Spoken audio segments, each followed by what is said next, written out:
Praise the lord. హల్లెలూయా. దేవుని పరిశుద్ధమైన నామానికి మహిమ కలుగునుగాక. క్రీస్తునందు ప్రియమైన దేవుని జనాంగమా, మన ప్రభు అయిన యేసుక్రీస్తు వారి ప్రశస్తమైన నామములో మీకు శుభములు, ఆశీర్వాదాలు తెలియజేస్తూ ఉన్నాను. ఈ రోజున దేవుడు మనల్ని ప్రేమించి మనకు అనుగ్రహిస్తున్న రక్షణ వాక్యము అపోస్తుల గ్రంథము 13వ అధ్యాయము 34వ వాక్యము. నీవు నా కుమారుడవు, నేడు నేను నిన్ను కంటిని. ఆమేన్.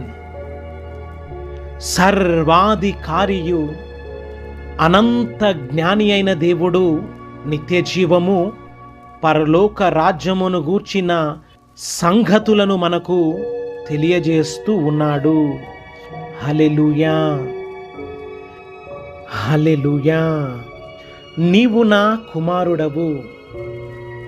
దేవాది దేవుడు తండ్రి అయిన దేవుడుగా ఉండి ఈ యొక్క అనంత సృష్టిని తన నోటి మాట చేత నిర్మించి తనకు కుమారుడిగా ఉండవలెను అని తన పోలిక చొప్పున తన స్వరూపములో ఆదాము అనబడిన కుమారుణ్ణి ఏర్పరచగా, మరి ఆదాము తండ్రి అయిన దేవునికి దూరమై పాపము చేత నిత్య నరకాగ్నికి వెళ్ళనై ఉంటూ ఉండగా, దేవుడు మానవుని ప్రేమించి తిరిగి తన్ను కుమారునిగా ఏర్పరచుకోవాలి అని కుమారుడైన దేవునిగా మన ప్రభువైన యేసుక్రీస్తు వారిగా ఈ లోకములోనికి దిగి వచ్చి సమస్త మానవాళి నిమిత్తము ప్రాణము ధారపోసి నిత్యత్వమును, నిత్య జీవాన్ని ఏర్పరచి ఉంటూ ఉన్నాడు. ఆమేన్.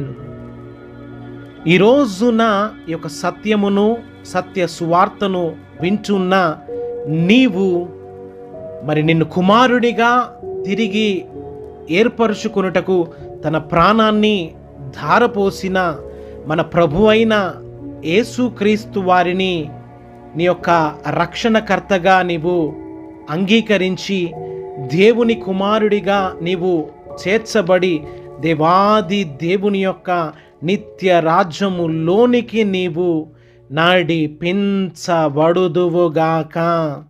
ఆమేన్. హల్లెలూయా.